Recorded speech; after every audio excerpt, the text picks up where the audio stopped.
Hi everyone, welcome to another video.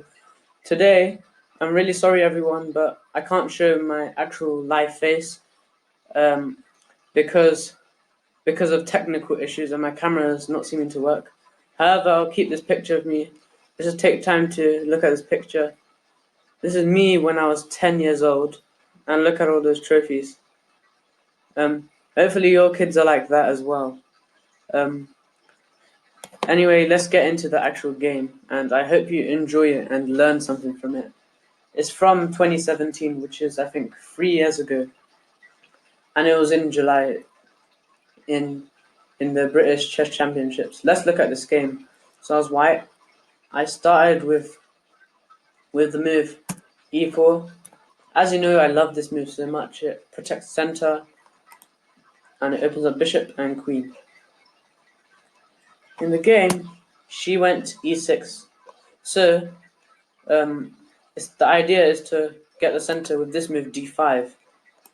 And then I went d4, which is the most logical move, grabbing at the center with these two pawns. And she went d5, which is, as I said. Back then I used to play the Tarrasch against the French, so the idea is to protect this pawn and with the knight. Also, against any kind of bishop b4, let's highlight then red, I have this simple c3 move to stop that bishop. For example, if knight c3, which is another move, bishop b4 is a bit annoying and it pins this and threatens to win the pawn. So that's why I chose knight e2 and d takes e, knight takes e, and knight e7. Idea is to play knight f6, this knight here coming to f6, and the other knight kind of supports it, so that if I take the knight will recapture. Let's continue on a few more moves. So here, knight came to f6 and we swapped off knights. Bishop d3. Now, as you can see from the arrows, my plan is usually to play bishop g5, so this bishop here, to pin a knight. I castle, put this knight here in this e5 square, juicy square, and put my queen here and here. Let me just illustrate it with a few examples. For example, bishop e7, bishop g5 was pinned here. It's not a pin, but at least it's pressure. Now castles, castles. For example, b6, knight e5. And then my queen tries to come here to try and attack this.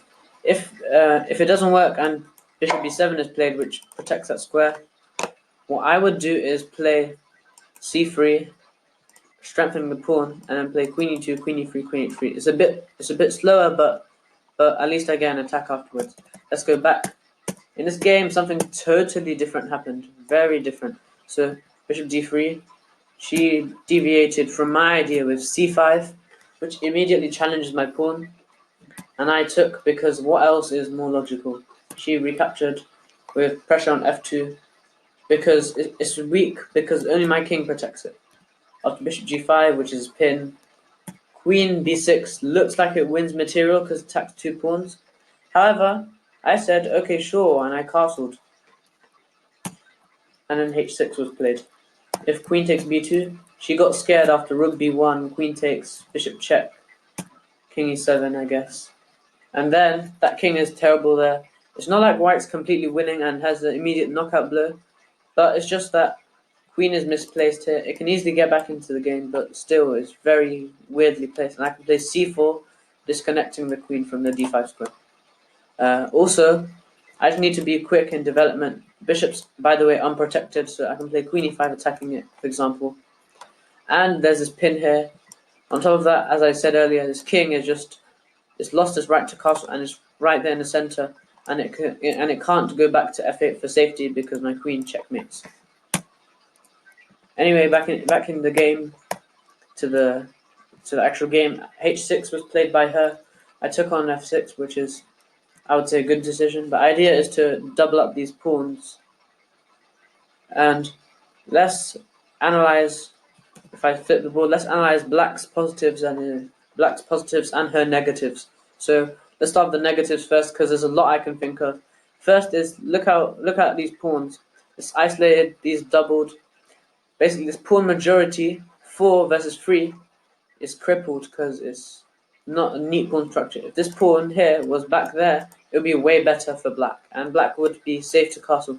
Problem of castling now is that the pawn is weak here, my queen could attack it. Also, this g file is open. Let's delete those arrows. Now, let's see another negative. Look at this rook and this bishop. If this bishop doesn't come out, this rook can't come out. Oh, that was loud. And also this king is stuck in the center. However, black's one good thing is that these bishops, she's got a bishop pair which can do crazy stuff against the king. She didn't actually manage to do anything. She didn't even give me a check in this whole game, which is quite funny. But basically, bishop pairs are really good at attacking. Anyway, I went a3, preparing this b4 move, and a5 was played. If queen takes b2, or this move, I would go rook b1, and after queen takes, another pawn check, king e7. It's the exact same type of position, with a slight difference that my bishop and this knight is absent. But it's still quite similar. The king's weak. I'd have to go queen here, rook here, double on the b file, or maybe put these rooks on the d file, and I have control of this whole d file, and I love this position. Back. a5 was played, and now I just ignored it. I went b4. In the game, bishop f8 happened. If a takes b4, then I go a takes b4, and as you can see, this bishop's hanging, also the rook's hanging. I would say rook takes a1 is the best, and after queen takes a1, bishop's hanging. I think bishop takes, and then after maybe queen takes f6, the rook's hanging. White has a nice position. Let me just turn on the engine for 1 sec. Oh yeah, it says white's completely winning, 1.42. So rook f8, let's follow the engine. Knight e5, bishop e7 attacking the queen. Queen here. Eventually, queen b2 of this pin. That's a computer style defense. A random move on the other side which contributes to this side. Then after c3 is saying, and white if queen takes c3, then white has this nasty check, and this rook comes in. So overall, that's a nice position. Let's close the engine and go back. That's why b4 has actually turned out to be a brilliant move. By the way, try and beat him in a staring contest. I bet you couldn't do that. Look at him, his eyes are just staring at you in the picture. Back to the game. She played bishop f8, which is somewhat passive, but I think she didn't choose e7 because she wanted a king to go there. But I think d6 was a move. However, the problem with bishop d6 is I could have this idea. And if queen takes b5, then the bishop's hanging here. But it's just a swap off. What I would have probably done is play something like c3, strengthening the pawn, or play c4 with the threat of c5 with this fork. Back to the game, bishop f8, rook b1. Finally, I decide to protect the pawn. A takes b, and bishop d7. If bishop takes b4, by the way, one tactical point. Try and pause the video right now. And how does white win this bishop along this file? Pause now. Have a go. Well, guess what? The answer is c3. And here, the bishop can't move because of rook takes b6, which wins the queen. So for example, this move, and white just wins a bishop for nothing. Well done if you found that tactic. It's relatively easy, but if you didn't find it, don't worry. I'm uploading this video late at night, so maybe that's why you didn't find it. Next position we're going to look at. Now for rook b1, a takes b. She tried to develop her bishop to put there, and with pressure. That move makes totally a lot of sense. I just went c4, and now let's stop at this position once again. White has a pawn majority on this queen side, 2 versus 1. So if I manage to swap off this pawn for one of these pawns, I would have a passed pawn here. Black has a pawn majority, but once again, what I said earlier, these pawns are crippled and no passed pawn can be made, apart from on the e file, which is relatively close to my king. Oh, sorry about that. I think I pressed the button by accident. Anyway, queen c7, c5, which stops bishop to d6. b6, we swapped off on b6, and my pawn is being blocked. I can't kind of do anything with it, but I just pushed it. And the good thing about this pawn is that it stops the queen from moving, because the queen moves, disaster happens. b6, next b7, my queen comes here, my rooks double up on the b file, and everyone is behind that pawn. So after bishop d6, which is developing move, queen c2, preparing maybe a rook coming to c1. She went king e7, finally after 20 moves connecting her rooks. Guys, what's the latest move that you've connected your rooks? In some games, I've never actually connected my rooks. Anyway, here, so black has two different plans. We'll see in a few moves later. Rook b3, putting this rook on this b file and overprotecting that pawn. That pawn is the soul of my position. As soon as I lose it, I'll have no chances to attack apart from on this d file here against these two bishops. Rook g8, good move. Black has these few ideas, playing e5 and bishop here, with this pawn being attacked and this rook having a pin. Also queen b7 attacking the knight, and indirectly with this pressure here on g2. Two different main ideas. I just went rook b1 with preparing my bishop to come back. It's just a simple move.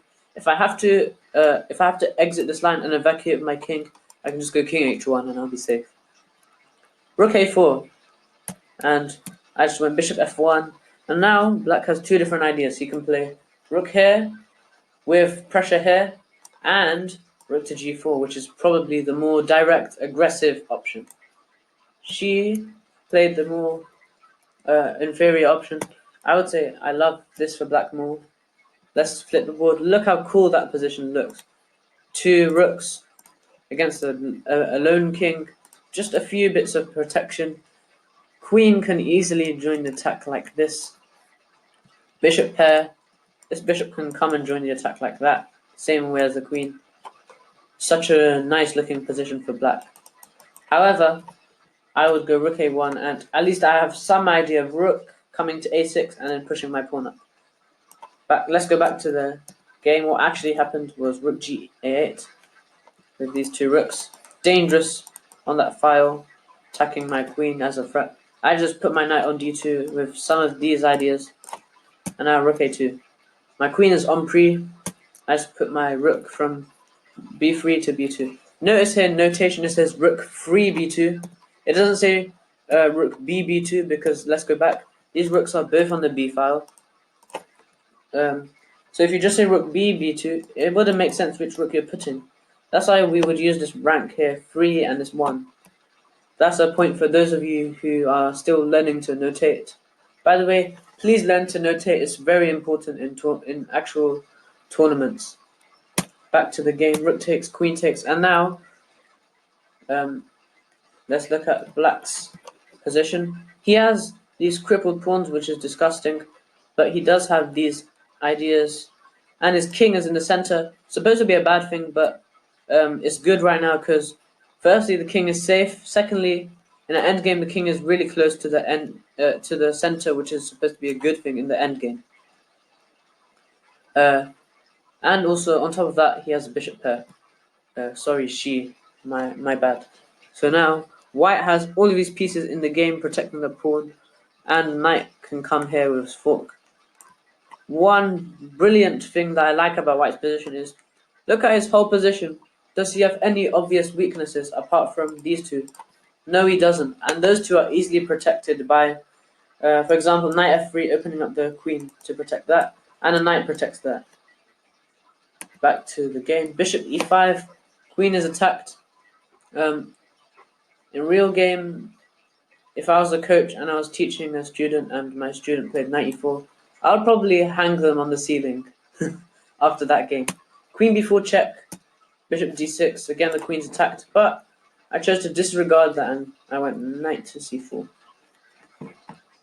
Attacking this queen and putting pressure on this bishop. Now, black has a few options. She played queen c5. If bishop takes b4 is played, it's a normal move. I would have this, and now, all of a sudden, the rook's hanging, the bishop's hanging, and now, you might be thinking, wait, why can't this rook just go there and protect this and run away at the same time? Well, guess what? You just hung your rook. The knight takes it. And that's a disaster for black here. He's going to lose some kind of material. Back to the game. Queen c5. Just attacking the queen, I guess. And I took the bishop. Please note that my queen is protected by the rook. She had a few options. She could have played this, but that's terrible because of this funny check. And after takes equal material. And look at black's pawn structure. It's so bad. It's like janky, I would say, and it's dismantled. I could easily target it with bishop d3 and rook f4 with attack here, or rook h4 with attack here. On top of that, I have passed pawn, and it's just a good position and a winning position. After queen takes d6. By the way, 1 point, if king takes d6, with the idea that after takes, the king is really close to the pawn. Well, I wouldn't do that. I would actually play check. And after the king moves, this queen is hanging. For example, let's just play an example. There you go, you win the queen and you win the game. After queen takes check, wait, 1 second. Queen takes d6 was in the game. I swapped off queens, and now b6 threatening b7. After bishop c6, try and pause the video and find a plan to protect that square for white. Just have to find out which piece out of these three is not doing anything. Which piece is not doing anything and it's able to protect that square in 2 moves or a few moves time. Pause the video now, try and find it out. Move is g3. The idea of putting this bishop here and protecting that square, that important square, to help my pawn go there. After rook b8, bishop g2, bishops came off, and now king c5. Now the game is just really easily winning, because black's going to be busy with his king and rook trying to stop that pawn from promoting, and meanwhile, white can even give up this pawn white can even give up this pawn to swap off rooks, because his king will be going on the rampage, and his king will be in heaven. It can take up all of these pawns, and his pawn will promote. After we continue playing a few moves, king c6. I don't know why she did that. She just wasted a few moves. Let's see what happens if she actually tried her best, like a try hard, and went tried hard mode, and actually tried to stop what I was doing. Let's see the fastest possible way to get the king there. So I would have gone king here, king somewhere, king there, takes. And now there's absolutely no way of stopping that pawn from promoting, and hopefully you all know how to win with an extra queen. Let's go all the way back. She just wasted a few moves. King c6, king b7 by me, takes. Finally, the rook came off, and now basically my idea of giving up that pawn.